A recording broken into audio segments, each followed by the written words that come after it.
Hi, and welcome to a Waking Moment podcast. I'm Danny Palacio. I'm going to be your host today, and I've invited a dear friend, Sunnie, to join me. And we're going to focus on how energetic boundaries work. It's kind of the unseen world coming into the reality of our current life. And so we're going to explore that. We're also going to explore the power of words from a place of what we think, what we say, what we do around words is super powerful. And there's a lot of different ways to look at that. So we each have unique experiences, which is why Sunnie's the perfect guest for that. So Sunnie is the owner of Resonant Health Spa here in Newberg, Oregon. And she's created such a beautiful community. And I've had the pleasure of knowing her pretty much the whole 3 years I've lived in Newberg.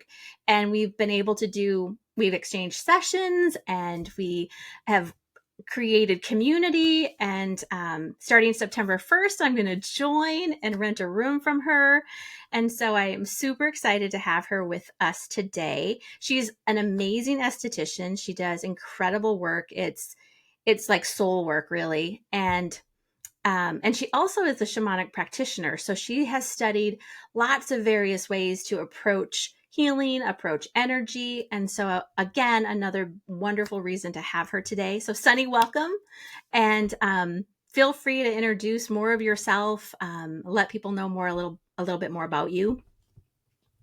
I'm so excited to be here with you. Thank you so much for having me. And I'm like super giddy on having you join the space and just bringing your beautiful energy to it used to be the bear room, and now it's going to be the panther room. So I think that is just incredible. I consider you a friend, a mentor, amazing healer, just so many things. You're definitely brought into my life and the community's life for a reason. So when you showed up 3 years ago, it's just so beautiful how spirit works and weaves things together, and things we don't even realize are going to happen end up happening. So it's like, yeah, don't limit yourself on what your dreams are, and learning to kind of like, I always learn to like maybe take some of that control off of what I think is going to happen, because it could end up being like way better than I think it's going to actually be. So, Oh, yeah. learning those lessons as well. But thrilled to be here and to be talking about this important topic. Yeah, I think it really is an important topic, particularly now, like where we are as a society and where we are as a world. There's so much change, so much energy, and it can be, positive and loving and kind, and a lot of us, like me, like I'm a Pollyanna, so I focus on that. I focus on the light, and it's all good. And in my journey, I've had to recognize that I am the everything, as we all are, and there is a shadow side to all of us. And when you work with energy, you have to kind of be more aware around what kind of energy you're actually sending out and what kind of energy you're actually like receiving. And you get a choice. That, I think that's the best thing, is that because we are sovereign beings, we get a choice, but we have to recognize that we have the choice to be able to make it. And so when I think about energetic boundaries, I want to define it in this way. When you ask for a blessing or you ask for energy, like people always say, oh, well, send me good vibes. Oh, I've got, keep me in your thoughts, keep me in your prayers. That's really beautiful. But when an energy comes into your energetic, I think people have heard the word auric, your energetic space.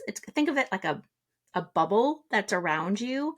And when energy comes into that bubble and you didn't ask for it, it's in direct violation to your energy and to your life force. And that's how I want us to think about these energetic boundaries, because there are energies out in the world. We have all experienced them. Um, People say something cruel towards you, and you feel like, man, that just hit me hard. Like, you got a dart thrown at you, or you had an arrow go straight through your back, and you're like, whoa. And some people are, when somebody has really betrayed them, they feel like they've been knifed in the back. and we use these words in our life, in our world. But do you ever consider the energy of them? And so, any thoughts on that, Sunny? Oh, I have so many thoughts on that. I mean, it's so I while you were talking, I was listening to you, I just realized like we could, I mean, this is a really big topic, and I want to be really mindful about, what I say and how I approach it. And yeah, because it can be, from what I've learned and witnessed, it's there's different types, too, of like intentional, unintentional, like you could be unintentionally sending someone things that aren't for their highest good, or maybe you're purposefully doing it. It could be you're driving along the freeway. I like how you said the dart thing. I use that metaphor a lot, where like, someone cut you off, you flipped them off, you sent them a dart, you know and so like you are entangling energy, Mm-hmm. they could be on a, so there's like that tier of the little ones to the big ones. So Absolutely. And what I'd like to add on the tier is all those little ones add up to be just as powerful as the big, nasty, mean ones. And yes. that's why, and your word, like, and I'm glad you brought it up, mindfulness. That's why when we can slow down and we can be more aware of what we're thinking and what we're saying, because how many times have you been in a line and at the grocery store or somewhere, and it's like, could you just hurry up? Could you just move a little faster? Could you, I gotta go somewhere. And it's your it's your desire to get through what you need to get through, which, sometimes you're short on time. It's human. But in this conversation, I want us to stop and like become more aware of when someone cuts you off and you're like, that blah blah blah blah, you just sent that person ill will. You don't Yeah. you don't mean it that way, maybe intentionally, like you said, but it happens. And we're going to talk more about that, but I want to introduce one more concept to get the full picture here. So, for those of you who know me, you know that I do a lot of universal cosmic work. And I often talk about our star relations, our star brothers and sisters. A lot of people like to call them aliens. I don't think they're necessarily aliens because we come from the stars. I mean, that's a scientific fact.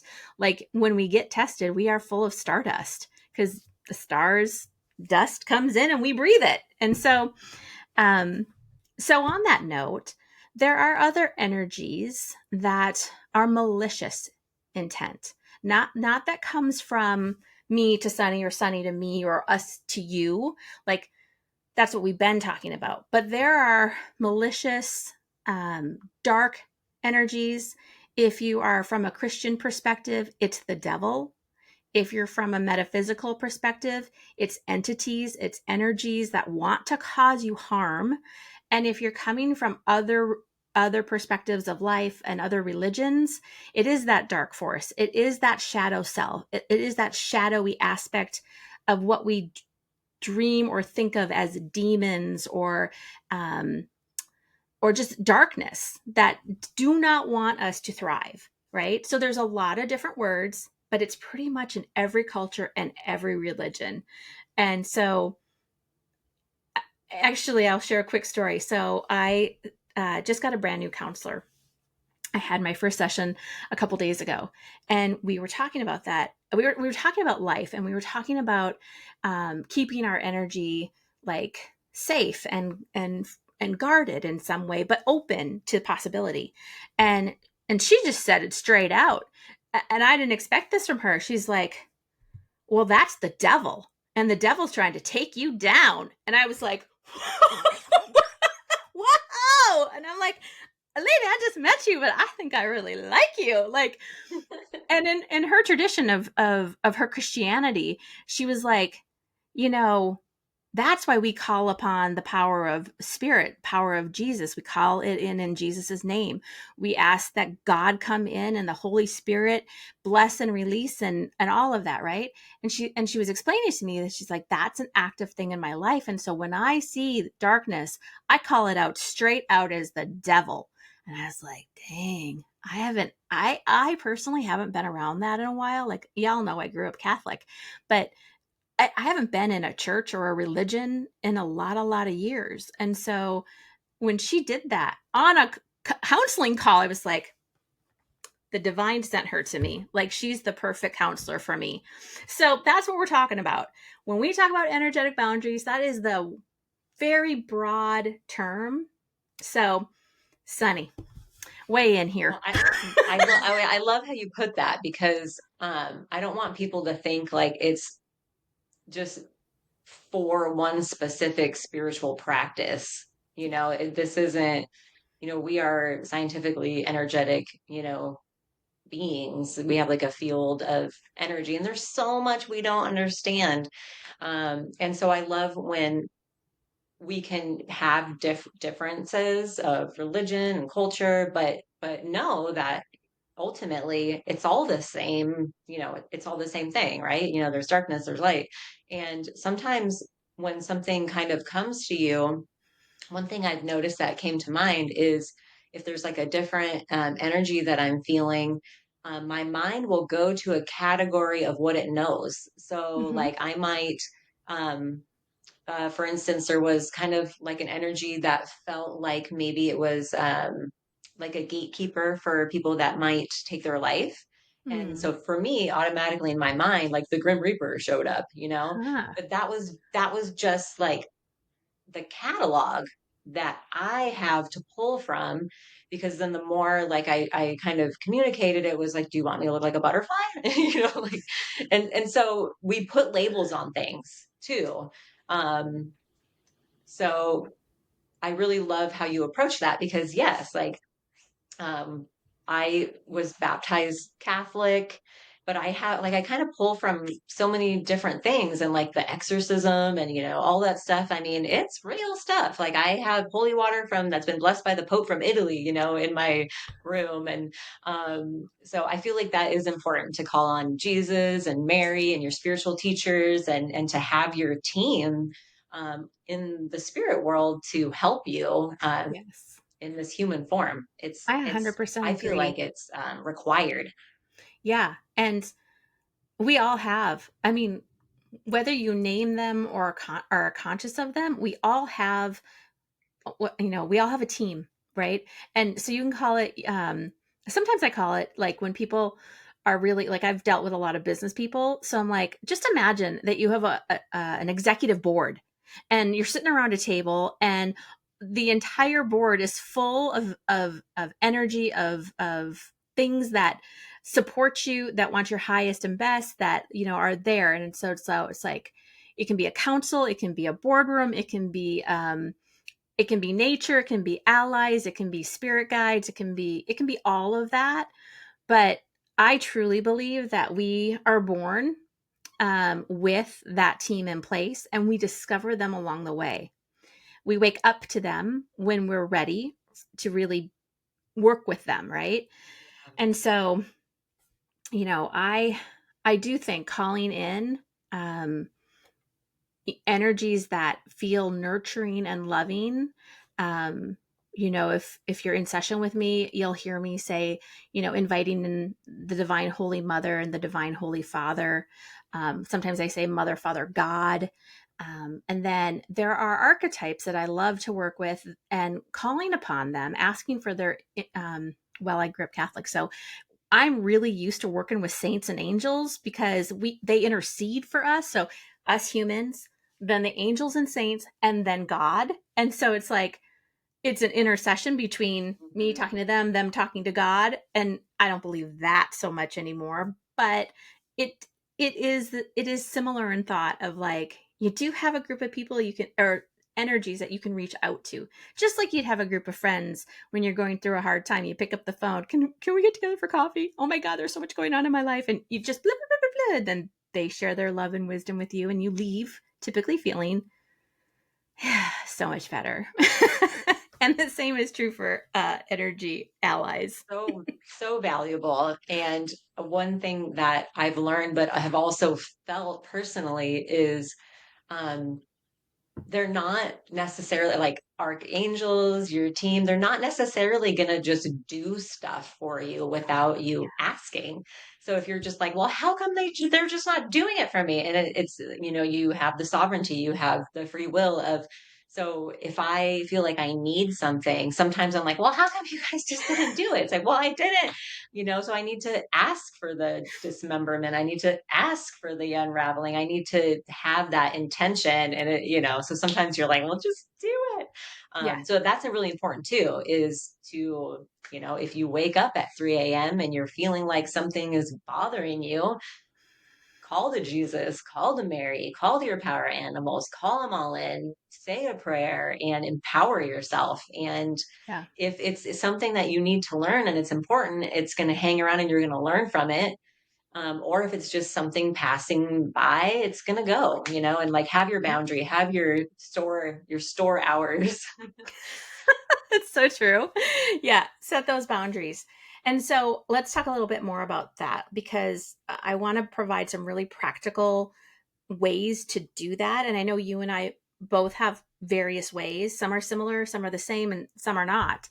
And so, um, first and foremost, I want to empower everyone that's listening that you and you alone have the power when you use command language, because nothing can stay when they are in violation. So when you feel that heaviness or that darkness or that energy that's just off, if you command it to leave and command it to leave right now, it has to leave. It cannot stay. And I mean, I'm not saying that it's going to be said and done, but that kind of language and owning that you are the owner of your energetic space, that you own this energy, that this is you in energetic form, and it's amplifying out, right? Like, I mean, so, but you own it. And that means you alone can command it to leave. And when it gets difficult, or when you don't feel like you have that in you to like get it out, that then call in those, call in your team, man, like get it going and have everybody work to get it out. Some of it is easier than others.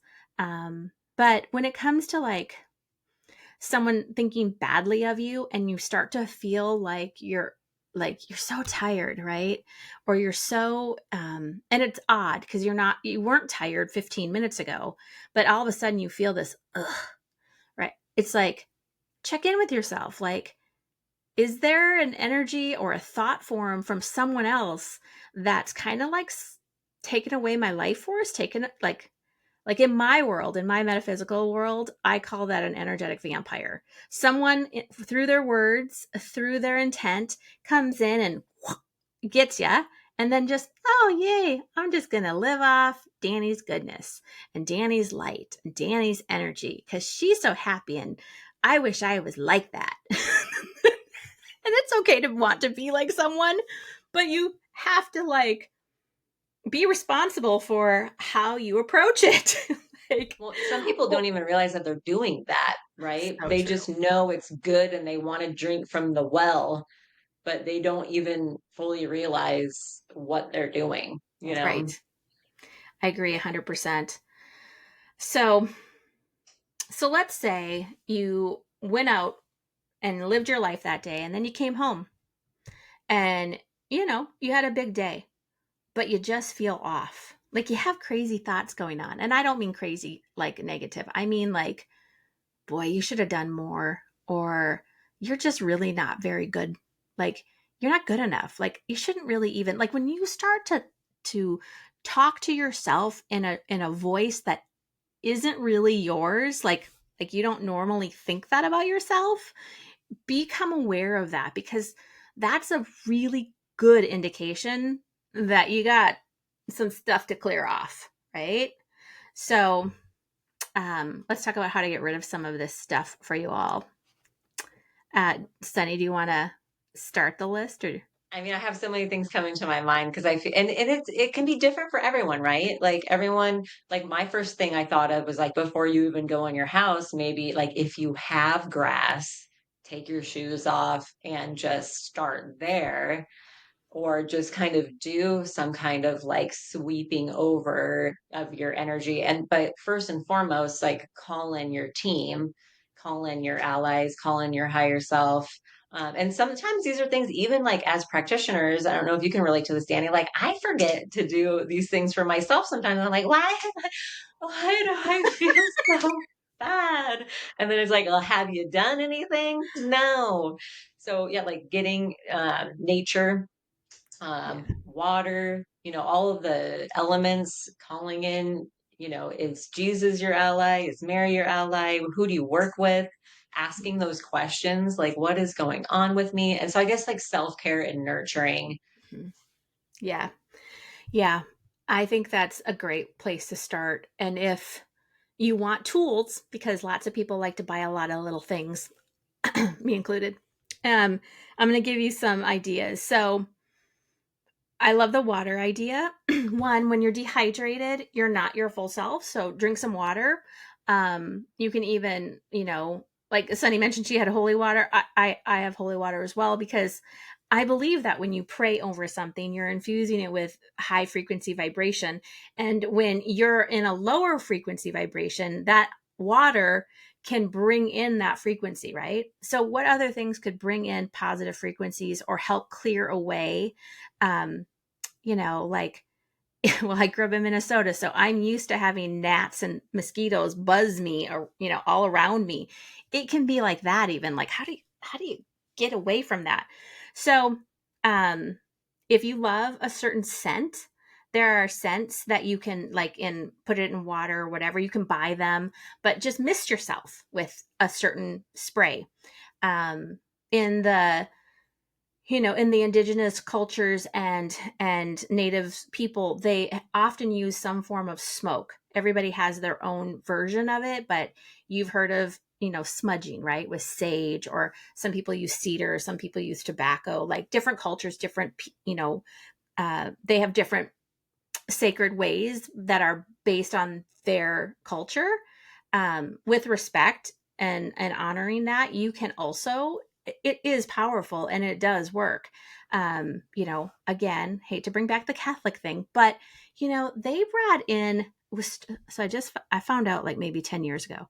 So they often bring in the little decanter thing where they like do incense, Mhm. and I was living in Peru, and they have Palo Santo, and it's holy wood. And I smelled it and I'm like, that smells real familiar.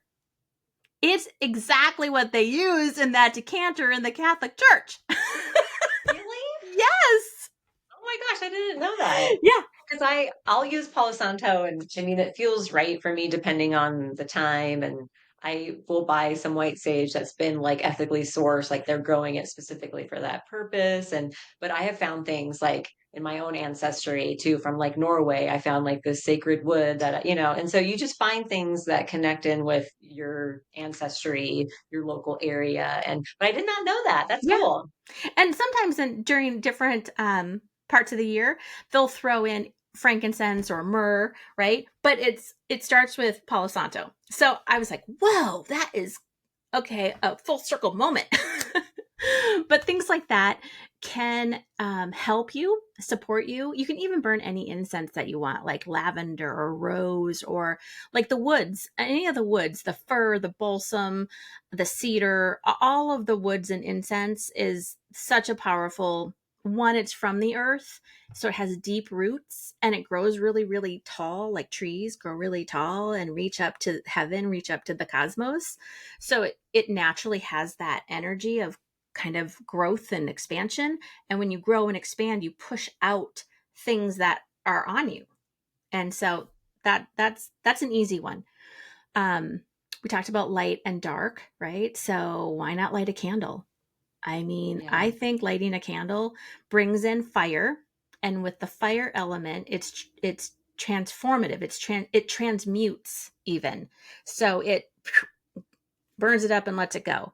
So you can just intend anything that isn't of my divine essence, anything that isn't adding to my life force, just imagine it going straight into the candle, into the flame, and just burning up, right? Like our imagination and our ability to connect with that third eye and envision and imagine, when you see it, it is so. And so that in itself, that intention can do so much. People just don't even understand the power of that. So I want to bring it up as a possibility for you.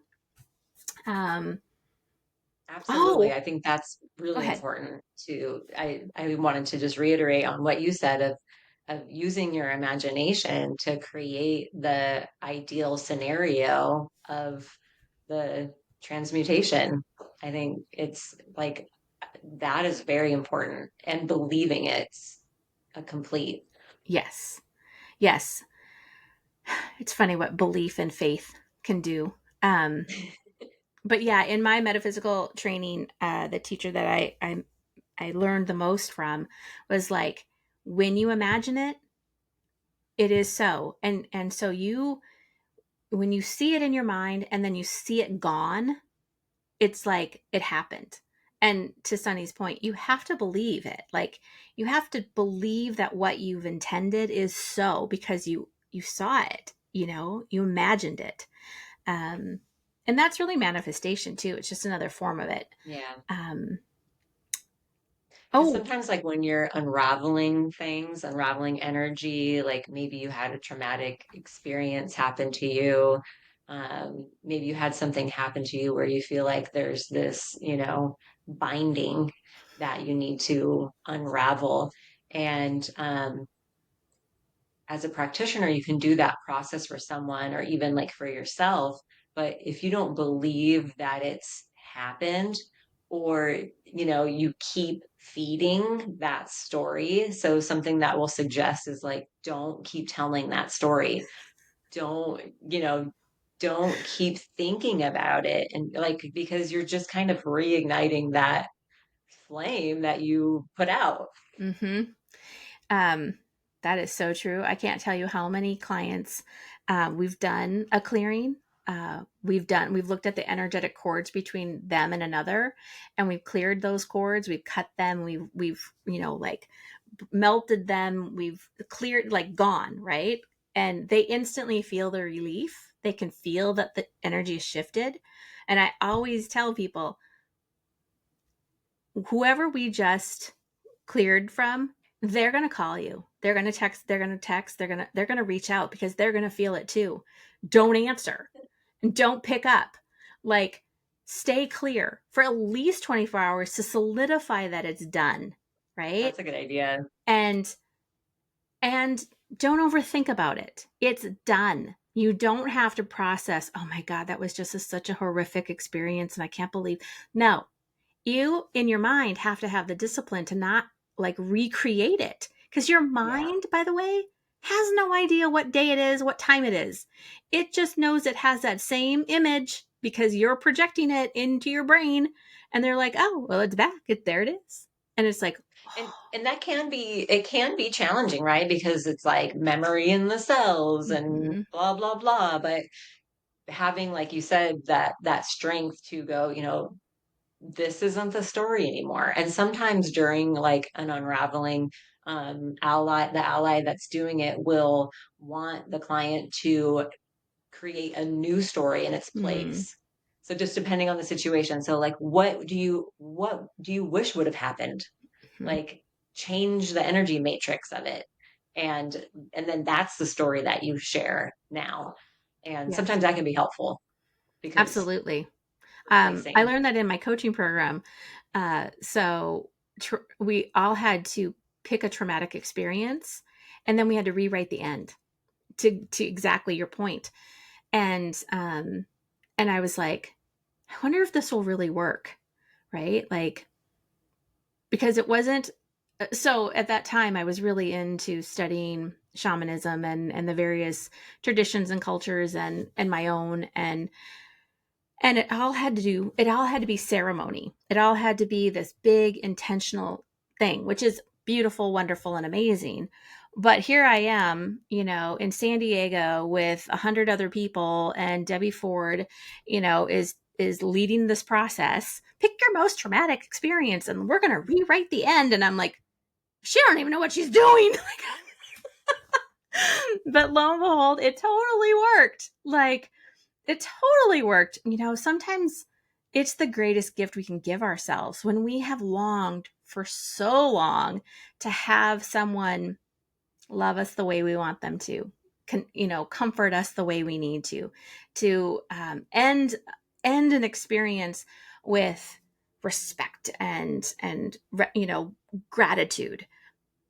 Well, that's not always going to happen, but in your mind, it doesn't know the difference. So you totally can rewrite the story, and it will change. It'll change your energy. It'll change in your memories. It will change your memory. Like, it's Yeah. fascinating. What else did I want to say about this? Oh, so who has heard about the evil eye? Anybody? Right? I know, me too, which is why I'm bringing it up. So it's and well, if you're watching, I'm probably going to show you a picture of it in the video when I edit this. But if you're listening, it's just basically a round eye. It's usually like light blue or dark blue with white, and then a black pupil in the middle. And so I looked it up because I had never looked it up. Like, in my culture, it's a known thing. You wear the evil eye so that the evil doesn't get you. It protects you. It's the eye to identify the darkness, the evil that's coming at you, and then repels it. So I looked it up, and you know how I love to do definitions. So, evil eye protection. What does it mean? The evil eye is a well, this is interesting. Leads right into the next topic. The evil eye is a curse from Greek culture that has been passed through many decades and still exists today. It is believed that when someone is jealous of you, they can curse you with an evil glare and send bad luck your way. The evil eye is a supernatural belief that is negative in form, and is usually inspired by envy. So jealousy, envy. So your evil glare, like, people look at you like, they just, and you're like, whoa. So you wear this little evil eye protector, and it comes in rings and bracelets and necklaces, and it comes in everything nowadays. And it's said to hold an energy, again, that it can see the evil coming and protect you from having it enter your space.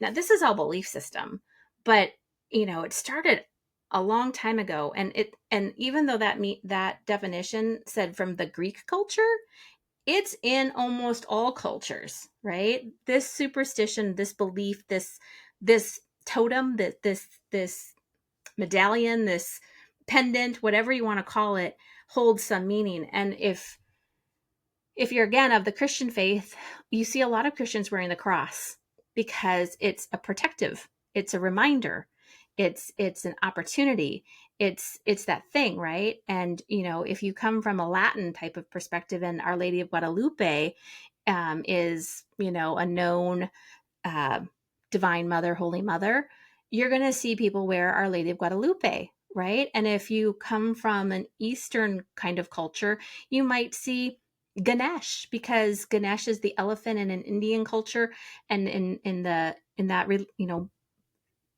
faith and that belief, the elephant is a representation of it releases and destroys obstacles in your life. So you pray to Ganesha, right? You offer prayers and flowers and incense to have any obstacles in your life be removed. There's just so many. I could go on and on. Every culture has it. Even flowers. Go ahead, Sunny. Interrupt really quick. So, not too long ago, the Eye of Horus came up for Oh, me. yeah. So, is that like the same thing? Because I know it was like a protective thing, but is it like that similar? It has become that, right? So the Eye of Horus Okay. is in the Egyptian culture, it is, a sign of, well, Horus is a god in their culture, in their belief systems, like Isis. Um, and And the Eye of Horus is then said that it holds wisdom and truth. So anything that isn't truth and wisdom, it's going to help like dispel. And it's also going to bring wisdom and truth to you. So it's kind of both, right? It's a protector and it's an attractor. And so, um, crystals is, I'm going to move on to crystals really fast because I want to get to the next part of this conversation, which is a real in-depth thing around words. So crystals, I have lots of them. I love them. They're like beautiful. I wear them. I know a lot of people that do. But I'm going to list in the summary below a list of crystals that are for protection and a list of crystals that are for clearing. You will hopefully not be surprised that they're very similar in their list because crystals, and I said this in my very first podcast, I said crystals are from the earth and the earth has wisdom, and those crystals are different colors and they have a different crystalline structure, right? That's why some are quartz and some are classified as, sapphire, some are, diamond is a whole nother structure. Like they all have their unique way of which they were formed and created within the earth. So they have certain properties. And when you look at the color of them, then you can relate that back to the 7 main energetic centers in our body, the chakras, and they each have a definition and they each have a color assigned to them. So there is a correspondence between that color and the color of the crystal. And so, but anything dark, black, black tourmaline, smoky quartz, onyx, what else? Obsidian, hematite, even. They are really strong in protection because they're already that dark, grounded energy. So you can set those out and you can hold them in your essence. You can put them in your pocket. You can get a ring or a pendant. And this is all according to your own individual belief system, right? Like not everybody's drawn to crystals. So that's fine. And then for clearing, clear quartz, amethyst, which is the purple one. If you have some heartache, heart heaviness, some rose quartz, anything pink or light green is going to bring that energy. And in as I was preparing for this, I realized that I wear a mala. I haven't worn a mala. I don't wear malas, right? I don't. But this is my very first one that I bought maybe a month or so ago. And I was really drawn to it because it's black and clear. And these are lava stones. So this is like from a volcano, the lava stone that they made into beads. And then this is clear quartz. And even the thread in it is black, and then it has a white tassel. And I was just drawn to buy it. And so when I get that kind of a message, I just do it.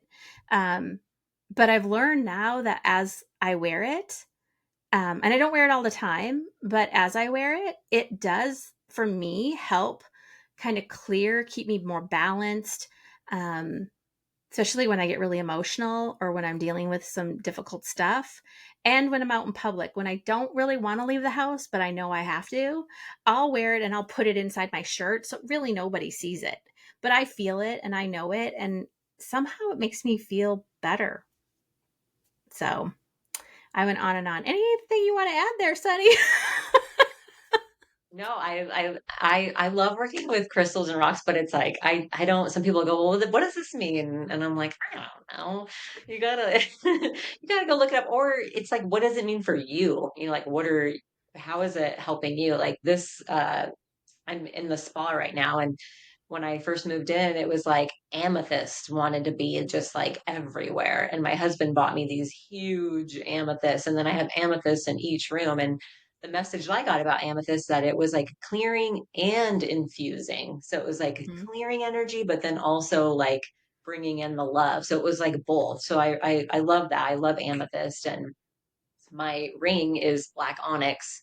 And I do feel like that's very protective. And I have a rosary that I love. So if I'm going in to do like work with something that feels darker, I will wear my rosary and, call to Mary and Jesus so I think we have to find the things that comfort us and that we believe in and that we believe are helping to support us, because that's just going to create the happening. Yeah. And remember, everybody, you are the creator of your own experience and your own existence. So truly, you have it within you to decide what works for you. Does not need to correspond to anything you find on the internet or anything you hear from anyone else. Really trust your own inner truth. Like this podcast is devoted to that, to listen and to know your own inner truth. Sunnie and I are sharing our truths, our experiences. It does not have to be yours. You may find something else, know something else. Follow that. Like, don't, if it resonates, great. If it doesn't, I always say, then just let it go, leave it behind. You don't have to take it, right? And so, but it's important. So it's important to recognize that we live in a very seen, conscious world, concrete, right? But we also live in a world that's very unseen, and becoming more sensitive around being in the unseen world, the energies, the vibrations, the things that are coming at us that we don't even know. It's good to every once in a while be like, okay, fluff all that off, get rid of it, right? Um, and words. So, uh, this is going to be a fun conversation. So, let's just think about some major Disney movies, or let's just think about Harry Potter, the magical side of things. Well, you know, the when you say a bad word about someone, when you're like totally dissing on someone because you're upset because they've offended you, because they've hurt you, and you're thinking all these nasty things, or you're saying them, or you're writing it in your journal, those are alive. That has a frequency and an energy, and it has a target, because it's about someone or something else, even a place.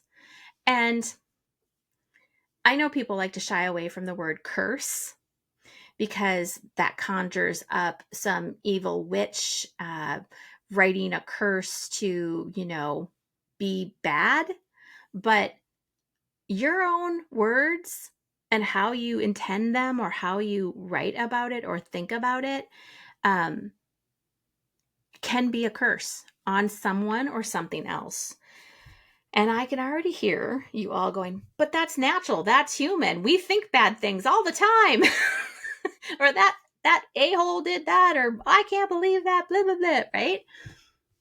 All I'm saying is become conscious, become mindful that you're saying those nasty things.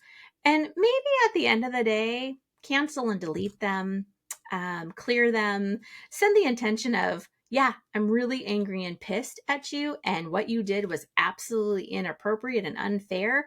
And I don't accept it. I don't, like you can no. You can put your no out there so that, people, that particular person, experience isn't welcome in your life, right? But when you talk about someone or something and you are directing it at them, it does become what we don't want for ourselves. So you're pushing that energy of ill will and condemnation and negativity into their energetic space. And if you do that, it's human. I get it. But when you do that, try and become aware of when you're doing it so that you can be cancel, delete, because you don't find another way to process the emotion versus focusing. Because when you look at those words that you're pushing out at someone because you're condemning them and you're making them wrong, it's really a lot of blame. It's their responsibility. You pushed it, like they did it to you, right? And I just want to remind you that you are the creator of your life. You are a sovereign being, and you are creating all the time. And you don't really want to create negativity or darkness because you're hurt, because you're having a deep emotion. You want to process it, but you also don't want to cause anyone else harm. And it's not going to be an instant fixed overnight just because I mentioned it, but it's something to be more mindful about. I mean, I work with it still. Like, I'm like, so back to the original, driving down the road and someone cuts you off and you go, blah, blah, blah, blah, blah. And I do it too. I do. I like, I do it because how dare they, you know? And then I go, uh-oh. I'm like, no, cancel. God bless you. Have a good day. I hope that you learn to slow down. Don't hurt anybody today. You know, like I send them that thought because at least that's a little more supportive than you blah, blah, blah, blah, blah. Yeah, they could have like, when someone's going really slow and I'm like, they could have just had surgery. Like they could be driving someone that just, like, yes, you have to stop and try to remind yourself. And it's so true. And a lot of times I find when we are like attacking people with our words is because we're triggered by something, you know, by that person. There's some mirror, there's some reflection of something in yourself that needs worked on. So I mean, I try to put my ego aside and go like, instead of going, that person is making me feel so triggered, or, and, and it's like, why am I being triggered by that person? I need to look at myself and where is that in my body and what thing is happening to me? What healing do I need so that I can release that and work on it. And the more you do that, the more you'll notice that you'll be like less triggered by people. And but then again, there are also people that do wish you harm. They don't want to actually see you do well. And those are more intentional, curses or negative energy or whatever you want to call them. So just checking on yourself. And if you usually will have the intuition of like, I think somebody's, maybe their picture comes in your mind affiliated with the feeling, or, you got to listen to yourself and really sit with that because not everybody does have your best intention in mind, It's true. which, I mean, we're all human. We're all just trying to figure it out. And they have pain and suffering. And sometimes it's helpful and kind of going back to the devil thing, right? It's sometimes darkness doesn't want light to prevail. Correct. And the people that are trying to do helpful things are being just like, if you're the good person trying to dig a trench to be helpful, well, there's somebody might be there filling it back up with the dirt. And I do feel like there is kind of that battle, the good and evil Mm-hmm. battle going on. I agree with you. I call it spiritual warfare. And it is the classic.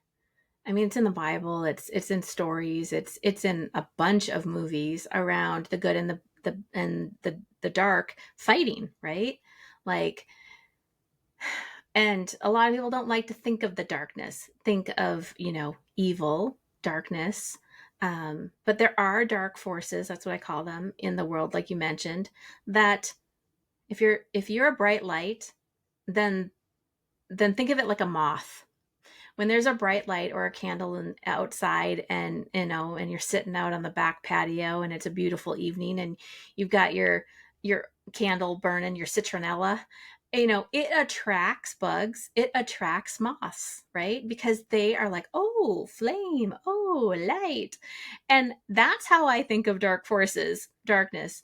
I'm a bright light and I own my light and I'm owning it more and more every day. And what I always remember that I heard, I don't know, 25 years ago, is that darkness cannot enter light. It has to be transformed if it chooses to enter the light, because it cannot stay dark in the light of who you are.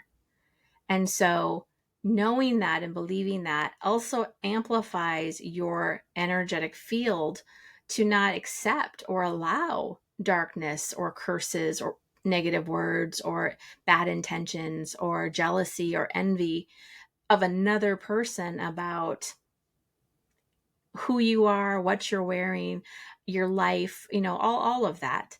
Um, and I love that thought.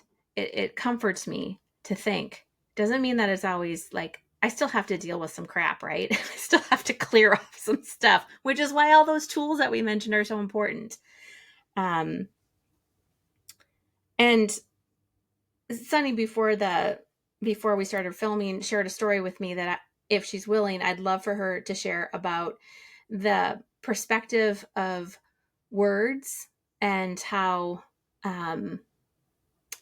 because we've been talking about us saying words about something or someone and projecting that negativity or that not good intentions towards someone else. But I thought your experience might help others around what it feels like on the inside. Oh yeah. Well, when Danny and when she first started this podcast, I was like, I want to be a guest. I knew right away. And I was just like, and then when we started talking about the space and it just kind of came up naturally. And we were talking about energetic boundaries and, you know, entities, curses, there's all kinds of different names for it. But I really felt like that was the topic, but then that was also like really triggering, right? Because um, that brings up a lot of energy, right? And I feel like sometimes, like, dark forces don't want to be revealed and healed. And so sometimes you can have interference and, things that come into play that kind of keep you from doing, sometimes I like to refer to people or myself as like a soldier for God, like we're here doing the good work, and there's always going to be like some kind of battle, if you will. And so I had a really big teaching before the podcast of like just kind of self cursing, taking things really personally that have like nothing to do with you and then really beating yourself up about it. Lots of, negative talk towards yourself and just analyzing yourself to the 10th power and not being very kind to yourself. And it can be like helpful to a degree, but then it can also be harmful. So if you're like, well, I should have done that differently, and then you change it and you shift it, but if you keep like ruminating about it and beating yourself up about it. So I think, a lot of people go through that where it's like self cursing in a way. And gosh, I have a lot to say about that, but I want to choose my words wisely because I think it could be just what we're feeling by ourselves, but there could also be like outside forces like affecting you. There could be other people, that could be collective. I think there's just like a lot of layers when it comes to that. Sometimes it isn't always just you thinking that about yourself. There could be other energy going on that is contributing to that. So instead of pushing those feelings aside with like drugs and alcohol and TV and phone, because I mean, we all do it though. And I'm like, I don't want to deal with this right now. I'm just going to go on Instagram. Sometimes you have to like sit with it and feel it and figure it out to release it. And I felt like today at 11:11 was going to be when it was like my self affliction was going to be lifted. After I had learned the lesson, though, right? It's not like, oh, I'm just going to run through flowers for the rest of my life. Like the hard stuff is important. We need those teachings and lessons so that we can grow and move on and help others and share our knowledge. Yeah. It creates strength and the inner knowingness of your inner truth. Like when you go through those more challenging things or that recognition of, wow, I'm so negative towards myself. I'm actually cursing myself. I'm thinking bad things and I'm putting myself down. And it's like when you come out and you recognize that, oh wow, I don't have to do that. And I'm gonna clear, I'm gonna pray, I'm gonna light that candle, I'm gonna ground into the earth, I'm gonna go sit against a tree, whatever it is for you. And you come into the awareness that you actually have the ability to shift that. It adds inner strength to the knowingness of who you are, because you have persevered and you have gotten through challenging times. And I don't wish challenging times on people, I'm a Pollyanna, remember? So I want everyone to live with unicorns and flowers and rainbows and love. Like, that I love that stuff. But I have gotten very, very familiar and very comfortable fighting the good fight for myself and fighting the good fight on behalf of another. I can take it down. And so, um, Yeah, you can. there was something that you mentioned that I wanted to comment on. Um, ah, when you normally have a very neutral to positive inner voice, and then all of a sudden you start to hear the nasty messages like, you're not good enough. Who do you think you are? And what is, like just the deep, dark questioning, and not in a nice way, in a seductive, nasty, influencing your thought, influencing, I'm just going to be quiet. I'm just going to disappear. I'm just going to go away. When you're starting to feel that way, my experience and is that it is an external energy, and there are energies that are only exist to be nasty, and they love when you open up your energetic space to come in, and we call them mind parasites. There's a word for them. There's other ones that bring us down, that just bring us so far down that it's so hard to like get going.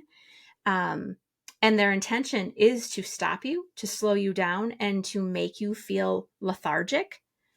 And if that's not normal for you, or if it comes on suddenly, recognize it's not your energy. Recognize that it's something else. And if you don't know how to get rid of it, or the things that we've talked about don't work for you, then, reach out, because it's actually pretty simple, but it does take some practice, and it does take the fortitude of like commanding it to go and to getting it out. Um, and so there is that. And I don't want to scare you, but I want you to become more aware of it, because you don't have to deal with it. You don't have to have it as part of your energy field. That is really important though. And in those moments, you could feel really powerless, and it's like hard to conjure up that strength. So, Oh if yeah, you have loved ones around you, okay, go. I remembered. Thank you. Um, and this is not going to land well with a lot of people, but if you drink alcohol, or you smoke marijuana, or you do other forms of drugs, those are such a profound experience that you can disassociate, that you cannot be conscious to protect yourself. So it is an opener in your energetic field. And so here's the somewhat good news.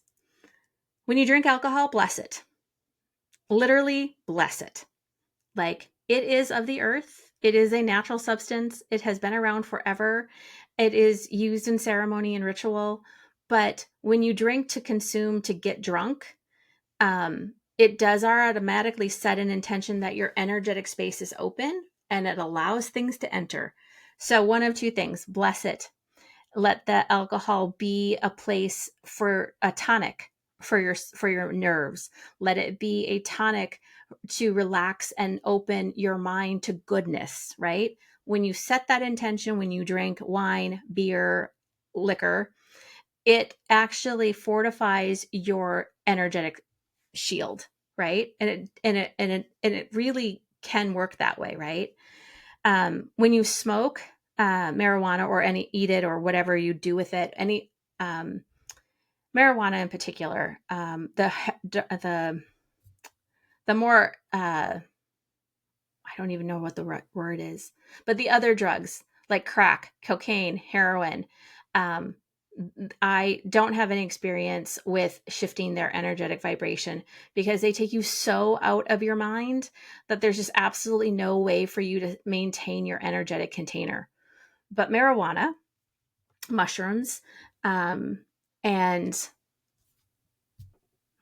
I don't know. I can't think of any. Those two in particular, they are plant allies. And when you recognize them as that, and you give gratitude for Mother Earth growing them for your highest and best benefit, for you opening up, for you expanding and growing, for you having a moment of connection with the divine in a different way that can help you move through your critical, uh, question oriented mind, that protective barrier of, um, I don't want to deal with the woo woo. I don't want to see the unseen. But when you smoke or when you eat an edible or that kind of a thing, when you bring it in as an ally and ask it to bless your life and help your mind heal, it fortifies your auric space.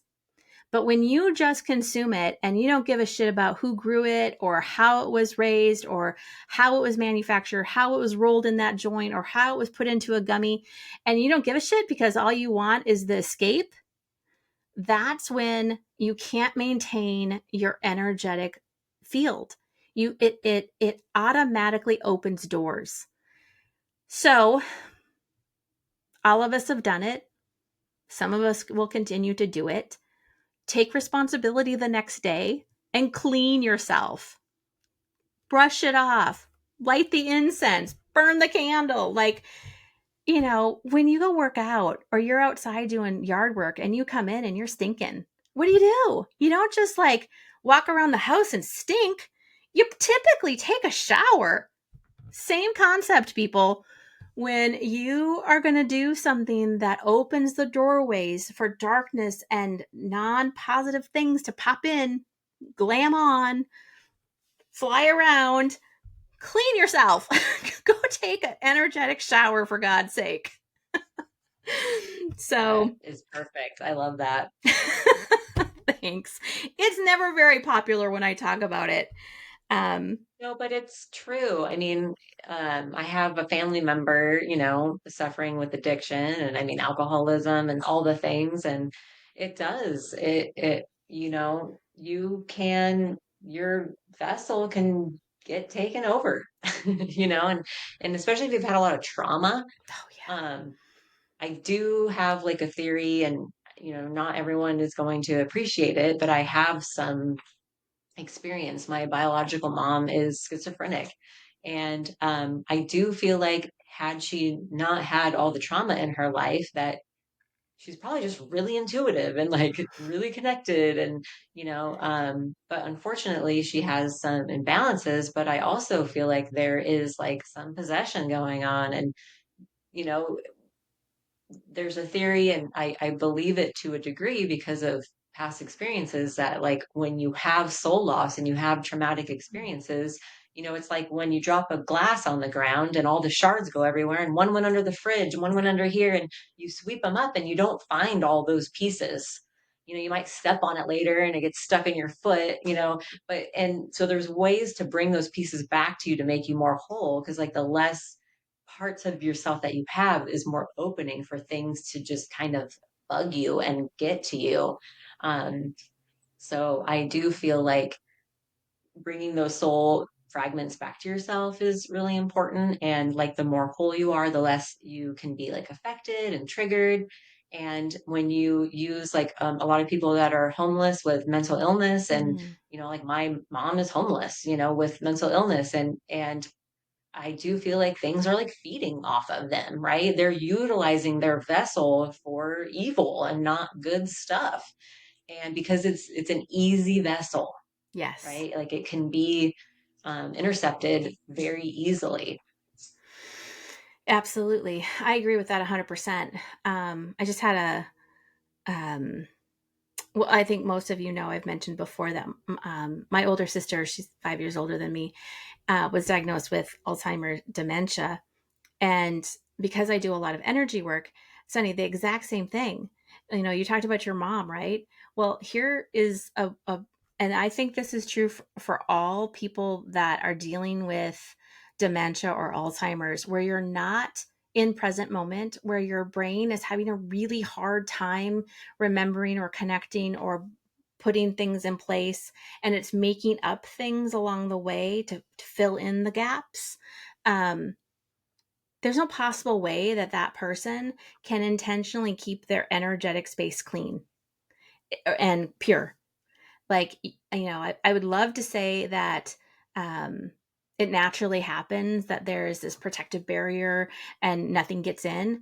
But when you're not conscious, when you're not in full, when your faculties aren't in fullness, actually firing the way that it was designed to do, it makes you vulnerable. And that's when things can come in even more. So like what you mentioned about your mom is so true, because it's like there's a part of me that maybe part of my soul purpose is to figure out a program, a way to help all the care facilities in the world help clean and clear their space, so that the people that are, you know, just aging or dementia or Alzheimer's, that they actually are in a space where that's less available. Like the guard of energy, the positive is intentionally brought in, so that they don't have to deal with the stuff that comes at us, the darkness that comes at us. We're blessed. We can, all of us that are listening, can make the decision to try some of these things, to live some of these truths. But the people that are mentally ill, the people that are dealing with dementia and Alzheimer's, they do not have the capacity to do that anymore. And so if you know someone in that realm of existence, pray for them, and, ask their angels, ask their allies to come closer, guard them, protect them, because they mentally can't do it. And it's sad. Like I seriously want to create a national protocol for all Love care it. facilities and for all families that are working, with a loved one that is dealing with some kind of brain something, right? Whether it's mental illness or dementia or Alzheimer's or trauma, it could be brain injury. Because again, when you lose the capacity to understand what is real and what isn't, you don't have the capacity to hold the barrier of goodness and light and protection around yourself. Yes, So, no, I love that. Sunnie, thank you so Oh, much for joining today. Um, I really appreciate it. I loved our conversation, and I'm looking forward to starting a whole new chapter in a whole new way, with you and with the rest of the people, the practitioners at the spa and the community. It's a big, awesome, totally transformative experience. but yet feels so perfect and natural, and like it Yep. just feels perfect. It's like a million percent yes for me. So I'm super Ditto. excited. Yep. Me too. All And right. thank Well, you all for listening. yeah. Have a great rest of your day. And please follow A Waking Moment podcast. It's on Spotify and YouTube. And thank you again for tuning in. Until the next time.